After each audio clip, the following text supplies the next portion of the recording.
I just bought this abandoned moped for just $50. This moped has definitely been abandoned for quite some time, and I'm going to be diagnosing it and seeing everything that it needs. Overall, it's not too bad. This is open like that, probably water gun in there. It does look kind of full. Like, I don't think it's missing anything. I don't see any rust. Honestly, it's just the paint is horrible. As y'all can see, the paint is peeling everywhere. Like, it's literally just peeling. It's currently dead. It has no battery. Obviously, the battery is completely dead. I'm going to be taking out all the panels, look at it inside, and seeing what exactly it needs, what I have to buy, and everything. I have some spare parts here. I had a scooter, and I did a big bore kit on it and everything. I have a 490cc cylinder with about 600 miles. Yes, it's already that dirty. And I have a head and everything. I meant to sleeve. Hopefully, this doesn't go bad. It does feel like it has compression, but if it doesn't, I have a piston there, or I could just buy a whole new kit. It's like $150 for a high quality one, and like $50 for like a super Chinese cheap one. Like I said, the engine does have compression. If you go over here, I feel some resistance here,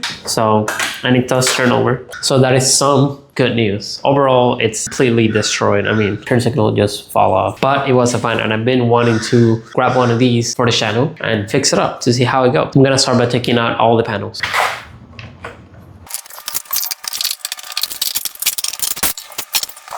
I don't even know how many mouths this thing has.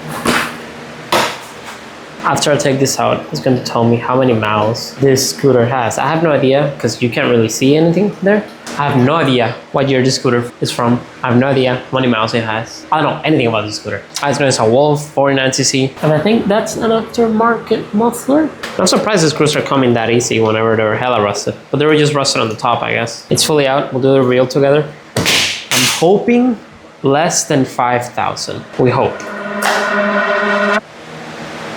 Damn, that is a lot of miles. It's not crazy, but that is a lot of miles. 7,500 miles. I'm not gonna play with that now. I'm just gonna keep removing the whole trim.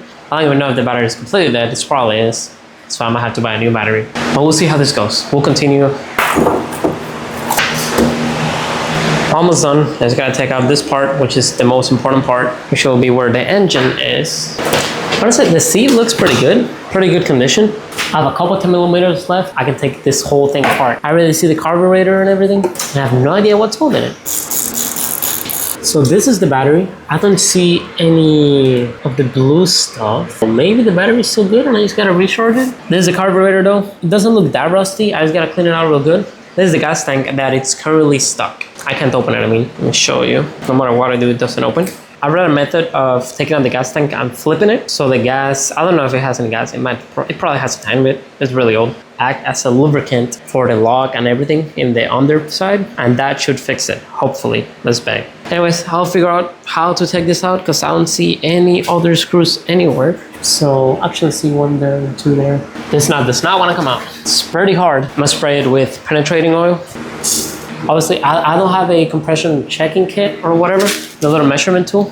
There's more screws. There is just screws, and open screws. There's a lot of broken plastic. I don't know what I'm gonna do. I might have to buy a plastic welder. I just snapped this whole thing because everything is so brittle and it's been in the sun so much, this plastic, the clips don't hold, they just snap. So I took it out and it snapped on some parts, not all of them. Bit here, this one snapped. This plastic is just very fragile. This one came off. Look at that. It just breaks. It just breaks, unfortunately. I'm probably gonna be plastic welding it back together. It just has to stay after. That's all that matters. I'm gonna be blasting it with a air compressor or the PC electronics cleaner air, and that's all I have. So take out some of the gunk out of it.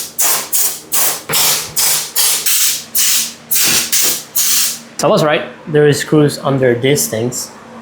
So I'm gonna be taking those out.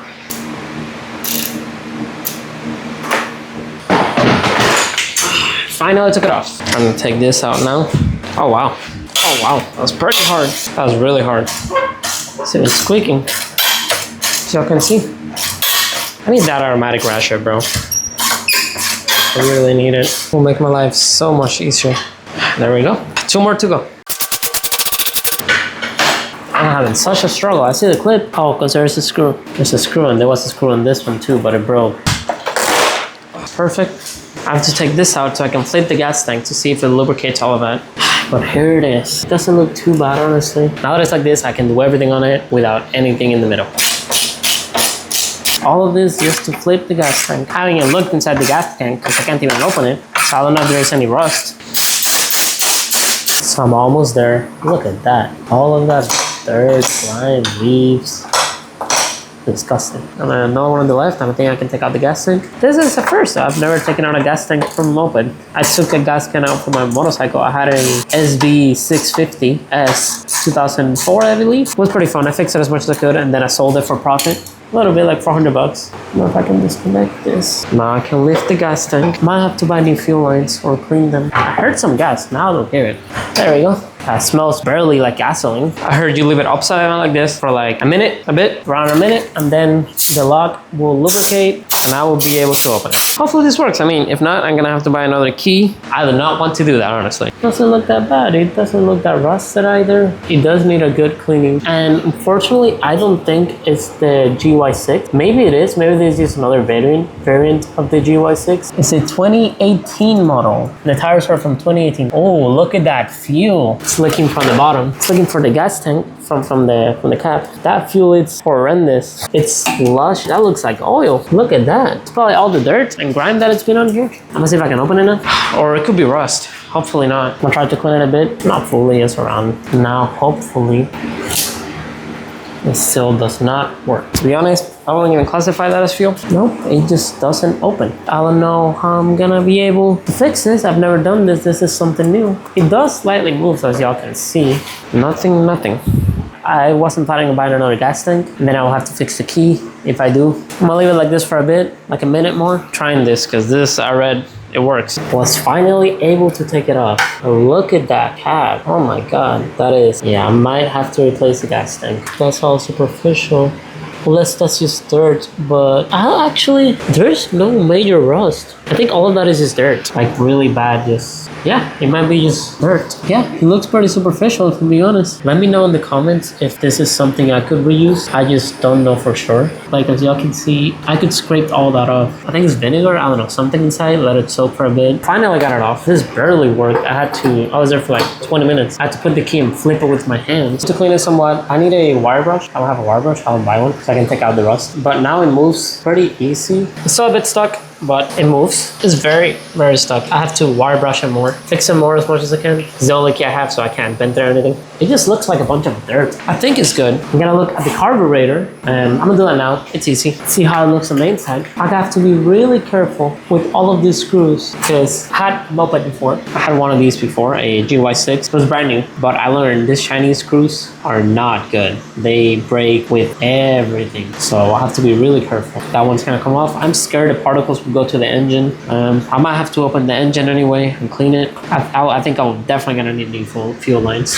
This is gonna be a major restoration. I think the engine is probably okay. It's probably very there. I mean, it might have a broken piston. We have no idea. I just know it moves. Let's look at the CVT first. Let's look at the airbox. Let's look at that filter. And I might take this out fully. This will tell us, well, not a lot actually, because it's probably very dirty because it's been abandoned. But maybe because it's sealed, it's not. I think I've never changed one of these airbox. I had that Unipod intake, but then I used it for a while and then I switched it back to this, but I never. Look at that. Looks a lot cleaner than I thought it would. I'm pretty surprised. I'll probably be putting the Unipod on this one. Most likely will. I like the sound it makes, like the intake sound. Love that sound. These mopeds are pretty weird. They're Chinese. They're all of them are different. Like one moped can be this fast, another moped can be that fast. So they're very, very inconsistent, which is why I switched it back to the normal airbox. And my other moped, I broke 3 screws here. Snapped the screw that the exhaust goes into the intake port. I think that's what it is. And that messed me up. I was there for like literally probably a whole day and I could not get it out at all, no matter what. And then I had to go to someone to pay it, and even that guy, a professional on scooters, was there for like an hour and a half. This one seems a bit higher quality of the one that I had. The one that I had was brand new, 2025. This is used to inspect the belt, the clutch, and the variator. I have a new variator, has like maybe 100, 200 miles on it. I have new rollers, I have an intake, I have another of these, the airbox, and I just discovered it's the same engine, the other Chinese one. So the parts that I do have work for this one. That's all of them out, but they broke a screw, or actually they didn't left a screw. Probably hasn't been opened in 200 years. Probably gonna have to put a flat screwdriver and try to rip it apart. Oh wow, this does not want to come off. This is fully seized. Let me hit it with a mullet. There we go. There we go. Here it is. Flush. Does spin the wheel. Good news. Variator. Oh yeah, that's an old variator. It's a really old variator. So I was looking at the belt. It does not look that bad. It looks a bit dirt. It's a Vanderbilt, which is very good brand. But honestly, it looks somewhat new. It looks like it wasn't around a lot. The belt. Everything just spins pretty good and everything. I will check the carburetor and the spark plug in another video, and then next video I will start actually fixing things. I'm gonna fill the tank with vinegar, let it sit for 12 hours, shake it a bit, and then 24 hours. Hope y'all enjoy the video. Subscribe and follow me for this restoration. It looks like it needs help. I'm gonna be fixing this as best as I can and making it perfect. I have to paint all the panels too. So if you wanna keep on this journey, also the journey of my Porsche and fixing it really as well, follow me and subscribe. I'm gonna do a lot more after I finish these two projects in the future, obviously. So follow me and subscribe for more.